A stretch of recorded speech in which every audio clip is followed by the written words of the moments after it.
नमस्कार. संस्कार आणि स्वावलंबन. आमची प्राथमिक शाळा फक्त मुलांची होती.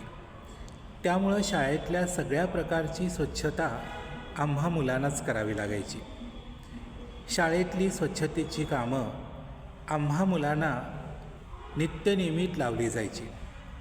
नियमितपणे वर्ग आणि वरांडा झाडून काढणे, वर्गातल्या गुरुजींच्या वस्तू जिथल्या तिथं नीट लावून ठेवणे, या गोष्टी आम्ही सर्वजण अत्यंत आनंदानं करायचो. दर शुक्रवारी परिसरात फिरून शेण गोळा करून आणायचो आणि वर्ग सारवायचो. पटांगणाची स्वच्छता नित्यनियमितपणे केली जायची प्रत्येक मुलाकडून. शाळेत गणेशोत्सव असला किंवा एखादा कार्यक्रम समारंभ असला की टेबल कपाटं उचलायची आणि हवी तिथं लावून द्यायची आणि साफसफाई करायची.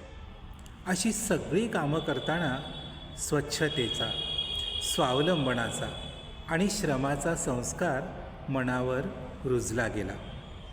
त्याचा उपयोग पुढच्या जीवनात पावलोपावली झाला. त्यावेळी आमच्या पालकांनी आमच्या मुलाला शेण का आणायला लावलं, स्वच्छता का करायला लावली, झाडू मारायला का लावली, टेबलं कपाटं का उचलायला लावली, असे प्रश्न शिक्षकांना विचारले नाहीत. समाजातल्या कुठल्या माणसानं किंवा पत्रकारानं त्याचे फोटो काढून शाळेला त्रास नाही दिला. उलट हे सगळं करताना मनात नम्र भाव रुजला. अहंकाराचा, मोठेपणाचा वारासुद्धा मनाला स्पर्शून गेला नाही.